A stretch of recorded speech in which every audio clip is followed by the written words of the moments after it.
Happy Sunday sa lahat! Good morning! Kagigising ko lang. So, for today's video, gagawa tayo ng breakfast. Simple breakfast lang ang gagawin natin kasi may acid reflux po. Kaya marami akong bawal. So, for today's video, simple lang pero healthy and easy. Kaya isi-share ko sa inyo. Alam mo, paborito nyo rin to. It's very my favorite breakfast. Tortang talong. Diba? Alam niyo ba yung tortang talong? So, hindi na ako magsusugba o ihaw-ihaw kasi nga we're here living in an apartment. Then, naku, bigla na lang nag-a-alarm yung mga alarm dito pag mayroong nasisense na mga smoke.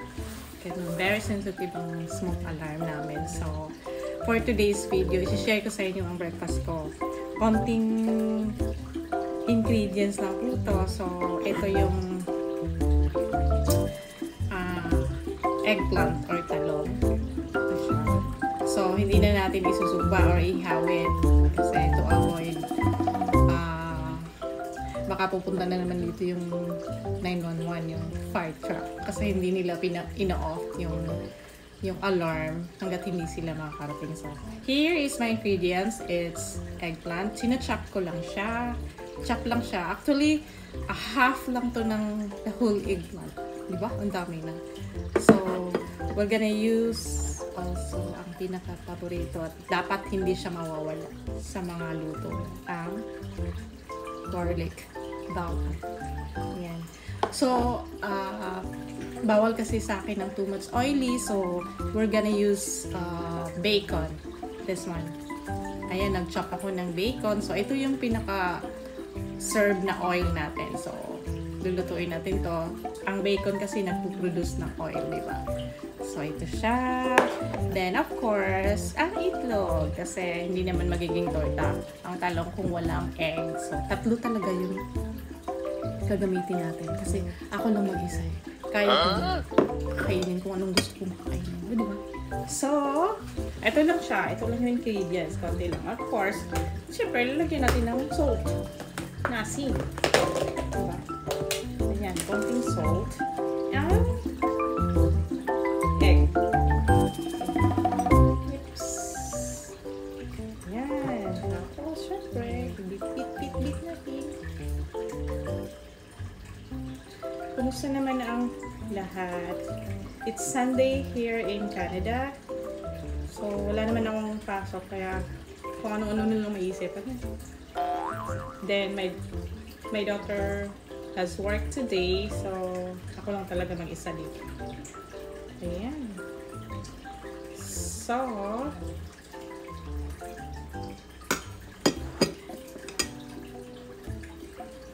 i-mix lang, mix. Bit. Ayan. And then,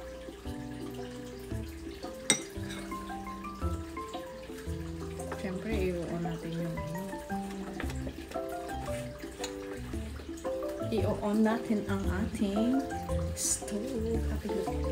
Syempre, unahin natin ang bacon. Kasi, yan lang. Magpuproduce siya ng oil, kaya yan yung gagamitin natin na oil ng ating tortang talong. Ayan. So, lagay natin yung bawang. Then, lagay natin ang talong.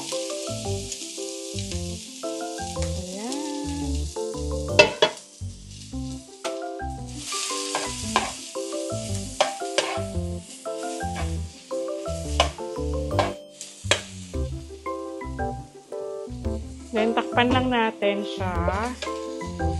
At, siguro mga 5 minutes tayo natin maluto. Na po siya. Ayan. Diba? Nagamit ko yung oil ng bacon. Ayan. Luto na siya. Hindi tayo nagsugba. Hindi to inihaw.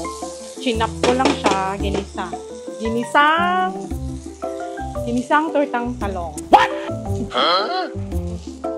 Then, lunod na natin yung egg. Para magiging torta na siya. Huh?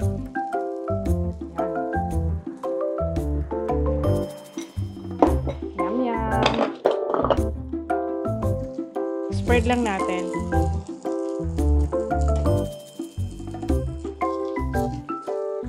Tortang talong.